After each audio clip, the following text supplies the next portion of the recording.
when you hear North Korea, I mean, the first thing that probably comes to mind is, well, isolation, right? Yeah. Total isolation. Yeah, that's the standard picture, isn't it? The hermit kingdom may be propped up a bit by China or Russia, but basically, friendless. Exactly.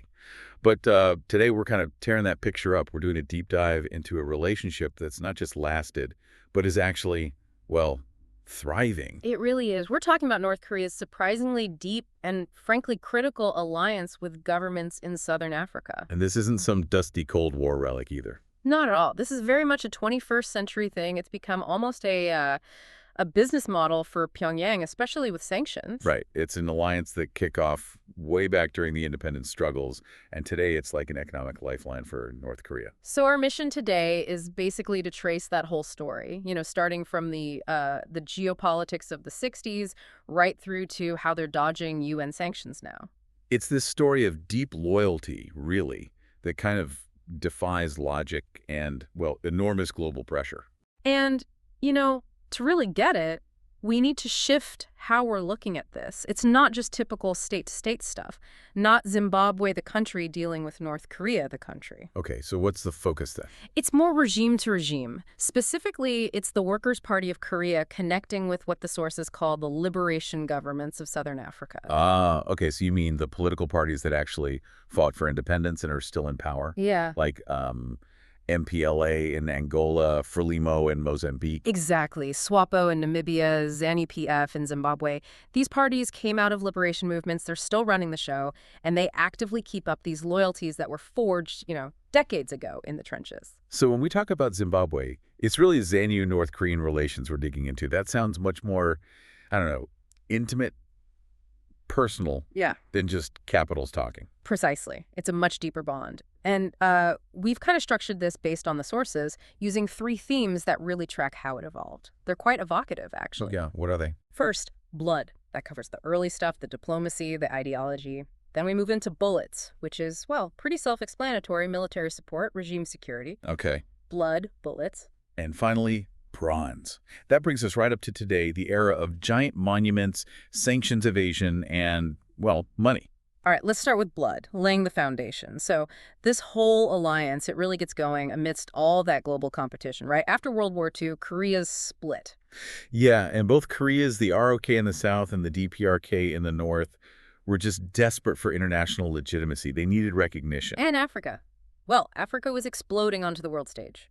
Decolonization was happening incredibly fast. It was the perfect storm, really. New countries popping up constantly in the late 50s, early 60s. For Pyongyang, this was a golden opportunity. They launched this really intense, hard-sell diplomatic campaign, constant goodwill missions crisscrossing the continent. Drumming up support, votes at the UN. Exactly. And it worked. American diplomats even kind of grudgingly called it the African shift in UN voting. By the 60s, North Korea had really swayed a lot of these new nations. They got recognition, they got votes, and the ROK was, frankly, playing catch-up. But why were African movements so open to Pyongyang? What was the view from their side? Well, Julius Nyerere, Tanzania's first president, he put it really clearly. He said African movements basically had 2 paths to independence: either through a conference or out of a battlefield. And for both paths. Allies were absolutely essential. You needed resources, political backing, legitimacy on the world stage. And the West wasn't always welcoming, were they? The sources mention open hostility and contempt sometimes from Western diplomats. Oh, absolutely. The U.S. and Britain especially were still deep in Cold War mode. Often, they were more worried about their NATO allies in Europe, like Portugal, than supporting African liberation. Right, like the whole issue with Namibia. Exactly. The U.S. linking Namibian independence to getting Cuban troops out of Angola, that was seen as, well, completely unacceptable by the liberation movements. It just dragged things out and built resentment. So the alternative was? Turning east. To Asia, to socialist countries. These were countries that, as they saw it, not only sympathized but also supported our struggle, often with no strings attached, viewing it simply as an anti-imperialist fight. Okay, so the door was open for North Korea.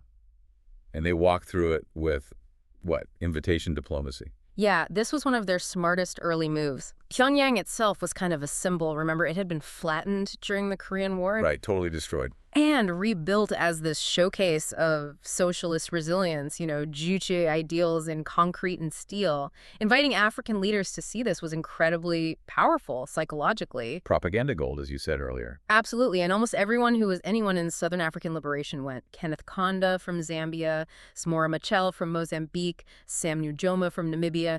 They all made the trip. And Pyongyang put on a show. They did. It was all socialist realism, showing what people could achieve if they just threw off foreign domination and relied on themselves.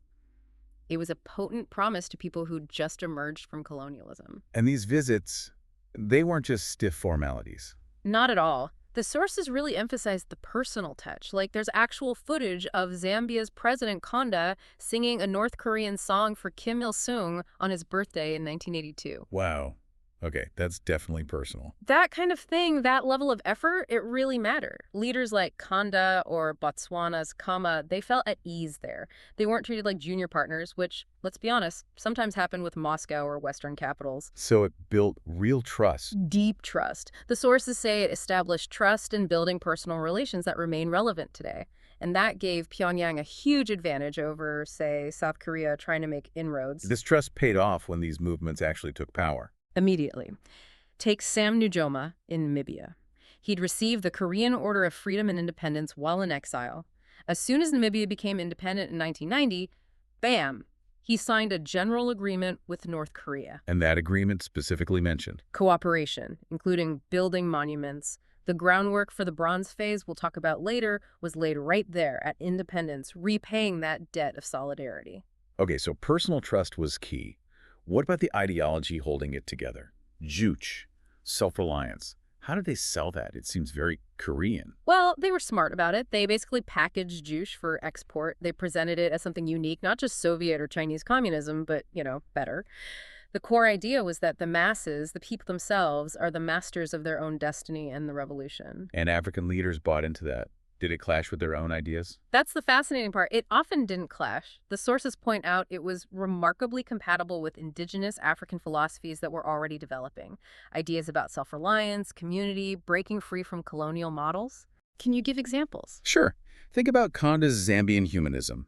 It rejected capitalism and godless communism, focusing on a sort of man-centered communal African approach. Okay. Or Nyer's Ujamaa and Tanzania familyhood, African socialism based on traditional village structures, or Botswana's Boipelego principle, self-reliance, self-confidence. So Juche wasn't seen as foreign, but more like reinforcing their own path. Exactly. It tapped right into that post-colonial desire for autonomy, for building something new based on their own culture, not just copying the West or the East.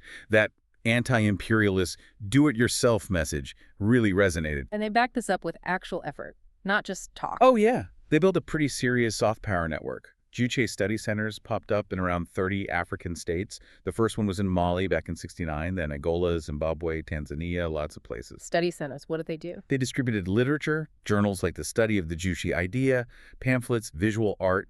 It was a concerted effort to spread the philosophy. So this wasn't some fringe thing. It was quite visible. Definitely. It was so widespread that even American diplomats who usually ignored North Korea and Africa kind of had to notice, although often, with a bit of sarcasm. Right. I remember that anecdote about the film. Yeah. The U.S. diplomat in Mali complaining about having to sit through a nearly 4-hour film on Kim Il-sung's life. He said it bored the unboreable with its verbose repetition of the party line. He wasn't impressed. Clearly not. But, complaining about being bored kind of misses the point. The sheer fact that North Korea was investing that much time, effort, and resources into cultural outreach, screening films, running study centers that showed a level of commitment that, frankly, the West just wasn't matching at that time. So the blood phase really cemented things. Yeah. Shared ideology, or at least compatible ideologies, and deep personal trust built through things like these visits and cultural efforts. Absolutely. And that trust, that political capital they built up was essential for what came next, because the relationship was about to get a lot more practical and a lot more focused on security. Right. So once that trust was there, North Korea shifted gears. They started using development aid as a key foreign policy tool, really trying to show Juche in action. And agriculture was the main focus. Yeah, absolutely. It was framed as South cooperation, developing nations helping each other. They pushed their model of Juche agriculture big collective farms, lots of machinery, chemical fertilizers, as the poster child for socialist modernization. Which must have sounded pretty good to newly independent countries struggling to feed themselves. Incredibly appealing. Yeah. And the 1980s were really the peak of this. Pyongyang hosted these big international conferences, like a non-aligned movement meeting in '87. Using them as a platform. Totally. Right. They used these events to boast about their supposed record grain production back home and market their technical know-how, promising help with irrigation, joint ventures, the whole package. But did it actually work? Did these Juche farms deliver? Well, this is where things get complicated. The political commitment often seemed way stronger than the actual results on the ground. The sources show these projects often failed quite badly. Failed, but the African government stuck with it. Why?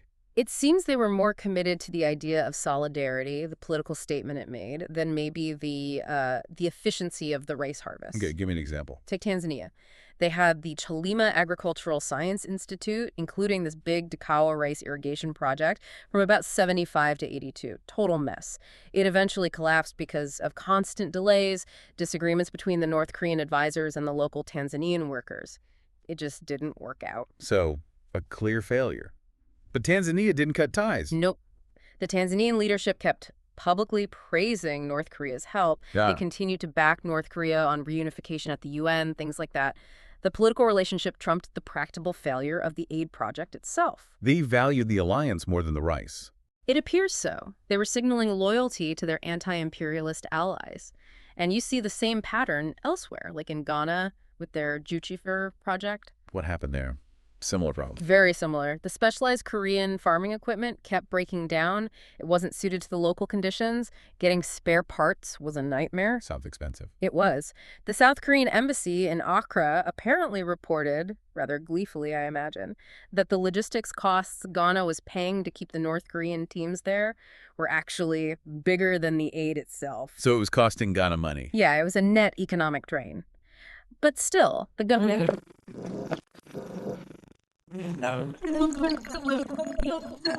factor just outweighed the economic reality. It really seems like these projects were more about bolstering the ruling party's image. Look, we have powerful socialist friends helping us, than actually boosting harvests. That's a fair reading, I think. But this whole era of big agricultural aid projects, successful or not, it couldn't last forever. What changed in the 90s? A couple of huge things. First, the Soviet Union collapsed.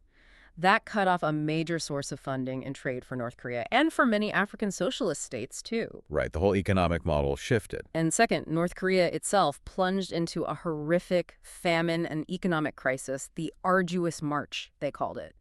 They simply couldn't afford these grand aid schemes anymore. So Kim Jong-il, who was in charge by then, had to change strategy. He had to. Priorities shifted drastically. North Korea started to focus on monetizing what it did have, a surprisingly independent arms industry and a lot of military expertise. Okay, so that's the pivot, from development aid to, well, bullets. Exactly. The ideology even shifted focus. Less emphasis on farming, more on military strength. They leaned into Mao Zedong's old idea that political power grows out of the barrel of a gun. Makes sense for regimes trying to survive. Absolutely. The DPRK pushed its own version, the Chongde philosophy, literally barrel of a gun linking military might directly to national survival. This really clicked with new governments in Africa that were often fighting civil wars or facing serious internal threats. How big a player was North Korea in the arms market then? Surprisingly significant, especially in certain niches. They got really good at modifying and reverse engineering Soviet and Chinese weapons designs. So they could make compatible stuff. Yes, and that was key. Over 60 countries or groups bought weapons from them, mostly in Africa. Think about it. African armies often had this chaotic mix of gear Soviet rifles, maybe some old NATO bazookas, Romanian AKs. Logistical nightmare. Totally. North Korea could offer training that worked with this mixed bag, provide maintenance, and crucially, supply cheap spare parts. So it became less about ideology and more about practicality. Much more. African leaders basically said, look, we worked with North Korea not because they were socialists necessarily, but because they were willing to help, when the West often wouldn't sell them the arms or provide the training they felt they needed for internal security. And that leads to the whole presidential security angle. Right. By the 1980s, providing security for the president, for the regime itself, became a key theme. These new leaders were paranoid, and often for good reason.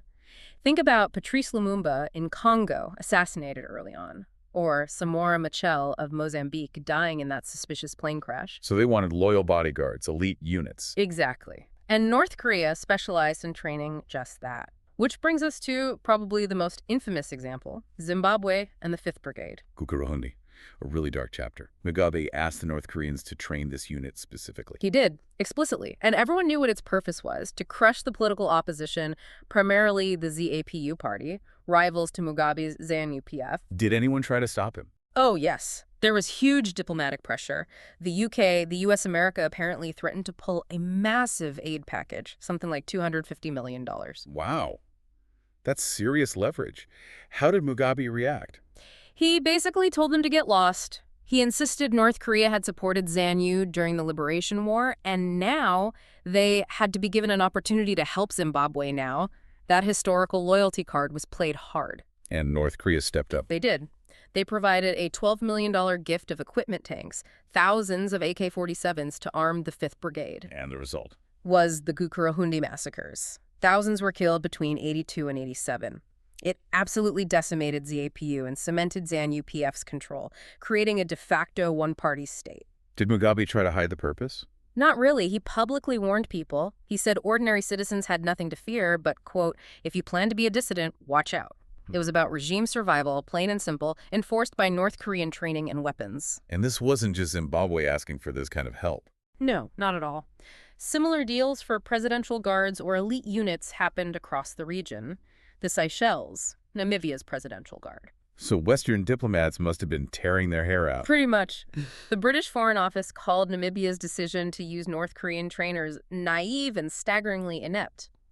But they also admitted the Namibians simply place a high value on old friendships. That loyalty factor again. It really drives home that point you made earlier. This alliance is about the regimes, the ruling parties, not necessarily the states in an abstract sense. Absolutely. And the proof is what happens when the regime changes. Look at Zambia. North Korea had invested heavily there for decades under Kenneth Kaunda. Right. We heard about him singing for Kim Il-sung. Exactly.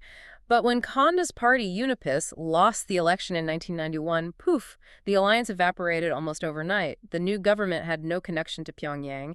It shows the relationship is entirely dependent on those liberation-era parties staying in power. Okay, so we see the ideological roots in blood, the shift to military aid and bullets.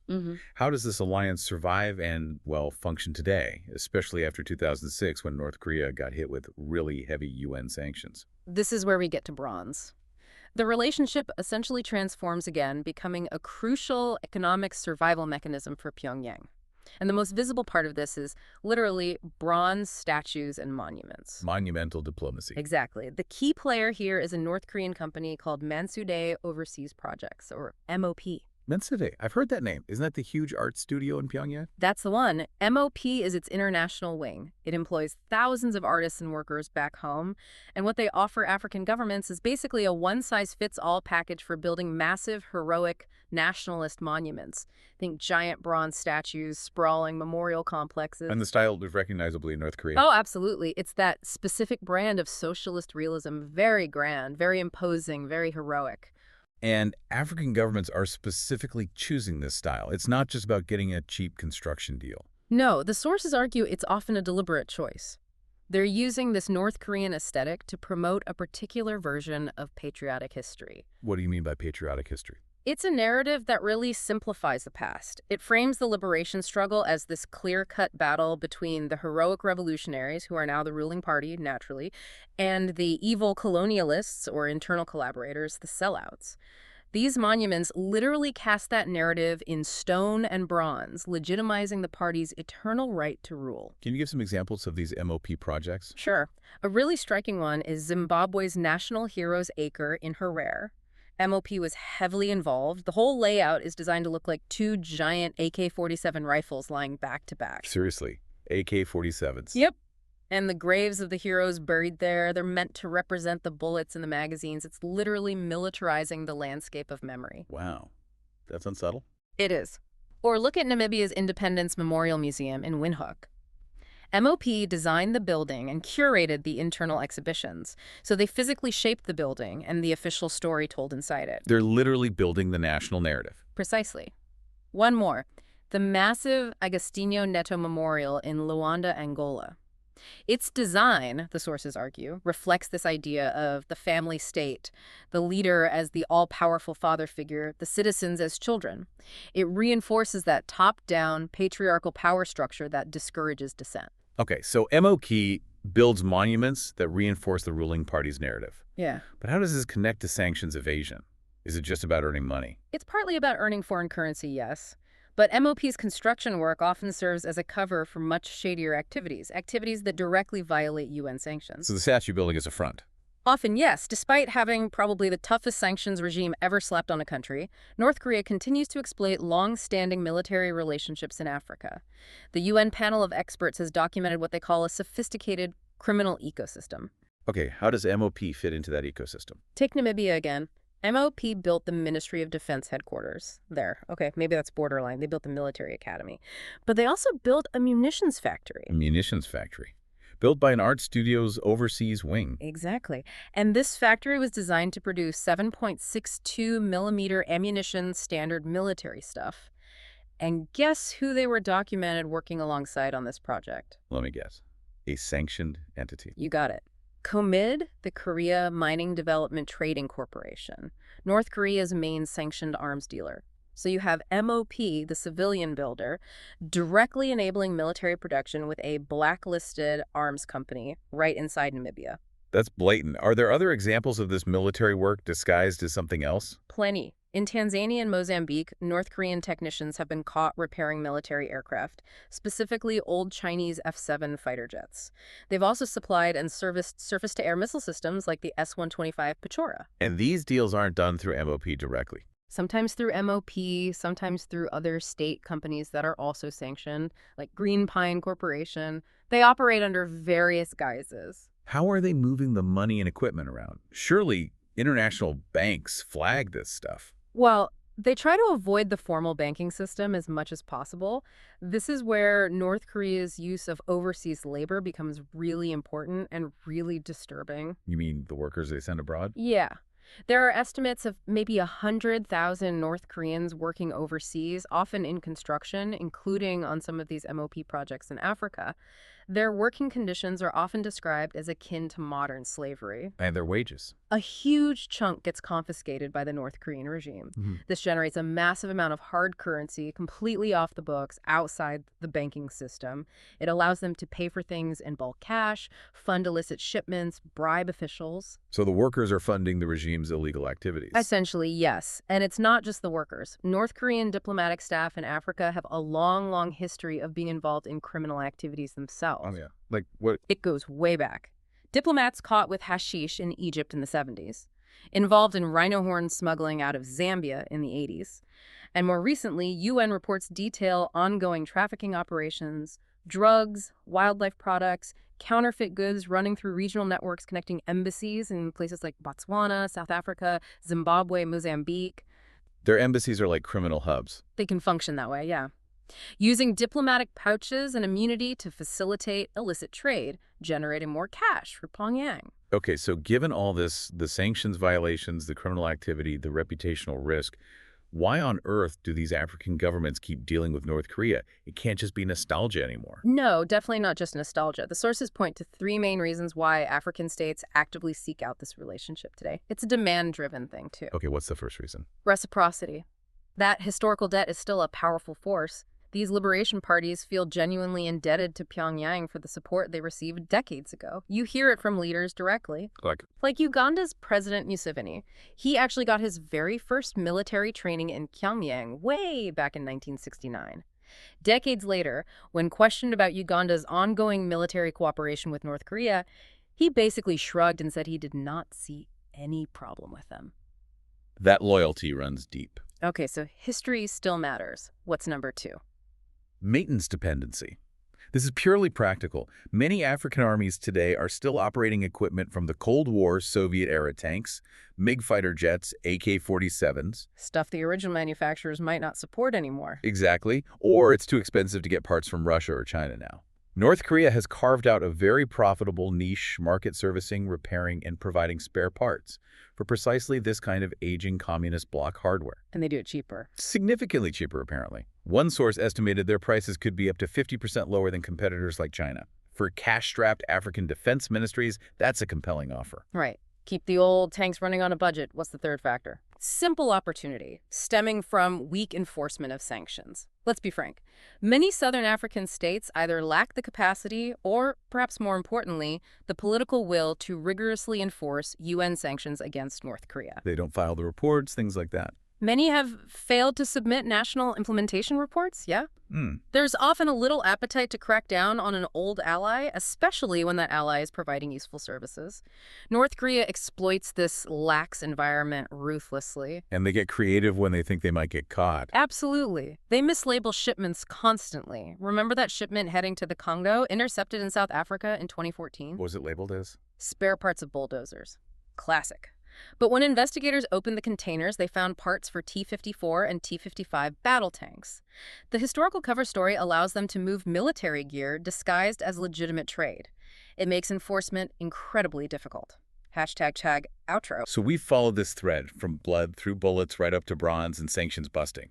If you boil it all down, what's the core takeaway about the political culture that allows this alliance to persist?